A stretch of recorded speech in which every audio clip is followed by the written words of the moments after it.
Welcome everybody to A Live. We're here with Will Maurer from Legend VR. Welcome, Will. Glad to be sitting down here talking to you today. Absolutely. Thanks for having me. Yeah, glad to be here. And I'm Jon Simon with Ayzenberg Group, and thought we'd talk a little bit about virtual reality.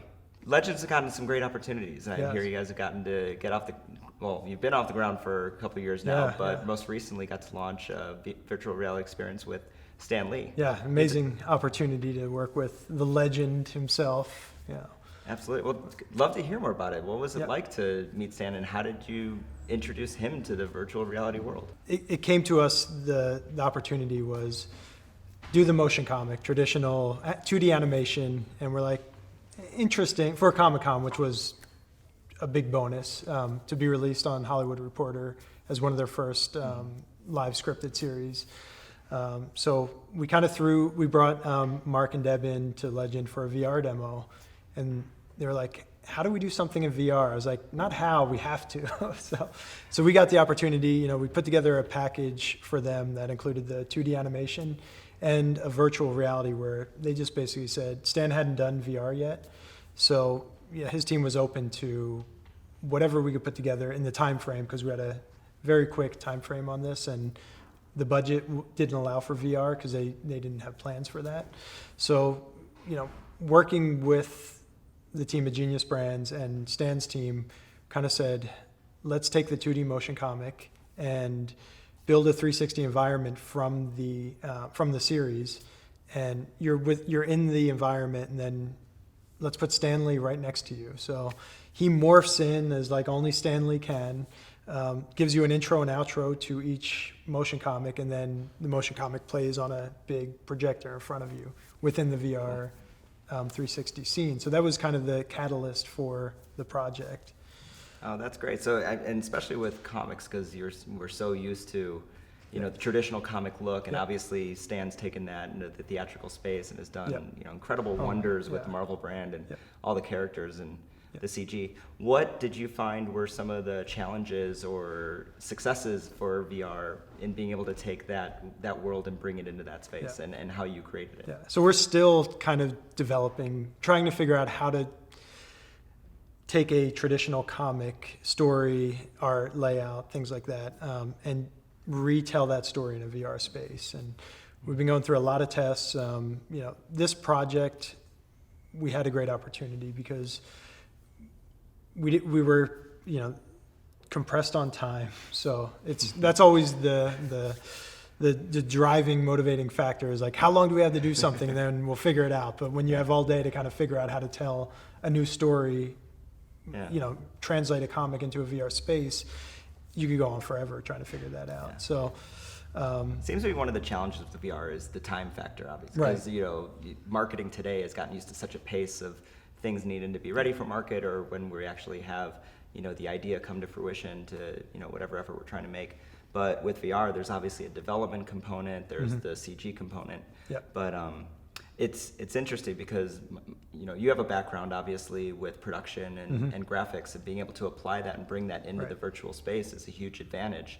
It's interesting to me too, because having followed VR over the years and seeing the rise with what Oculus was able to do, both pre-Facebook and now that at where they're taking it now, that they're part of a bigger family. But we have the Vive here and other devices that have kind of risen up in the market.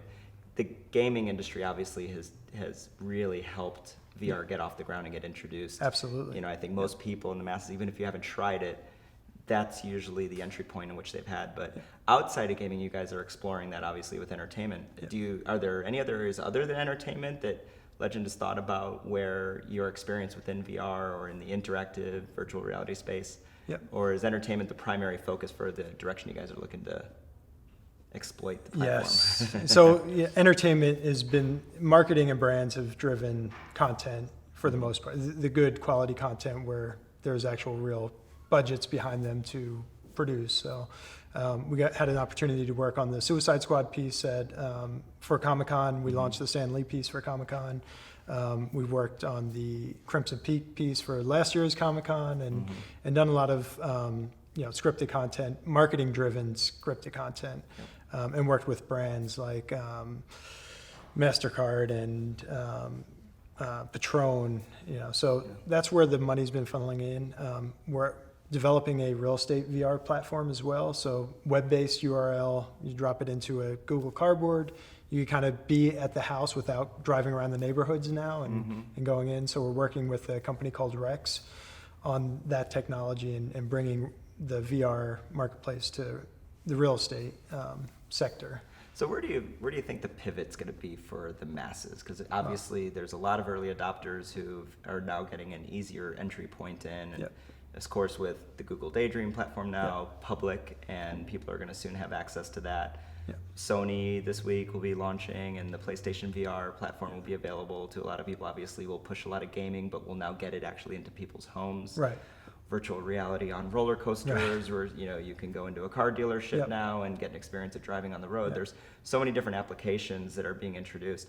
I agree the industry seems to be taking a slightly shotgun approach, but the companies that are out there, I think, that are taking a more targeted approach and doing something very well is really going to help this push forward. Absolutely. What you guys are doing, I think, is absolutely great. I know there's companies out there like NextVR who are doing live broadcasting for sports and music that are allowing people to transport to, courtside seats or front row seats to something that they can't be on, in any, physically. So those types of experiences, I think, are going to be better entry points to continue to push the medium forward. I agree. I don't think it's going anywhere. I think the rising numbers and the billions that we hear the industry continues to rise to will continue to push us forward. But it is interesting to see, people who are at the forefront creating, being able to help educate. And it's one of the things we try to do with A-Live is really to inform all of our viewers, what better things we can do to leverage this platform to better market to our consumers, our fans, our customers out there. And I think with VR, that's where there's a big learning point. So for you mentioned earlier being a brand marketing platform. What do you find to be some of the successful steps you've taken or the Legend VR team has taken to leverage it as a marketing platform beyond creating content and entertainment? That's a great question. I think more, we always give the education speech when we go to the studios and talk about VR, because you go to Universal or any of the big studios and we want to do VR. It's like, what do you want to do in VR? It's like saying we want to shoot a film. What do you want to do within that film? What's the story you want to tell? And that's where we've kind of found an opening, working with filmmakers and studios to kind of educate them on what happens in post for VR. I think is as that happens more often, you're going to see stories being created in a way that look better, shot better, directed better, lit better, camera choices and movements that are more thought out. And I know we get so lost in the visual because it's the first thing when those goggles first go on, you see that wide, expansive view. And I've heard you talk about this before, is the importance of audio. Leveraging audio for cues, and obviously you guys have done, with your body of work, there's been incredible experiences, but also the audio itself is almost telling a story. When you hear 360 binaural audio or ambisonic audio, you don't even need imagery when you hear that. Like, you can tell a story just with audio. So using audio to enhance the imagery. There's a lot of hacking of the brain going on in that space. No, I agree completely. It's interesting too, because I know when stepping into VR, there's also that component that, a lot of marketing traditionally has been lean back and sit back and experience, but virtual reality gives you that experience, especially with certain devices that give you the capability of interactivity. How much of the interactive virtual reality space are you guys now beginning to explore and allow the user to have more interaction with their environment? We're experimenting with the different platforms, the Unity programming and things like that, more trigger based and choose your own adventure within storytelling. So you can kind of which plays into the immersive, let me be the director of the scene. If I want to look over here and the action's happening over here, I have that freedom. I can kind of be wherever I want to be. So using the trigger based, choose your own adventure, it's kind of simplistic, interactive programming. In the VR space, we're going into a lot of the choose your own adventure as well. So let me see what's out that window. If I'm buying this house, I want to see what the view looks like, and you can kind of portal into that and see out your kitchen window potentially, or, places you wouldn't set up a 360 camera, like a small guest bathroom. It's portal into there and get a sense of what it looks like in there from a traditional standpoint. So being smart about when and when not to use 360 within a VR experience. That's great.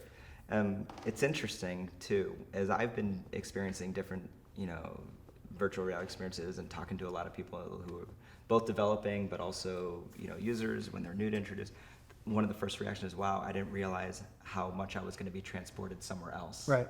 But you also realize how much you're secluded to that other world. So social has obviously become a big question as to what its place is going to be.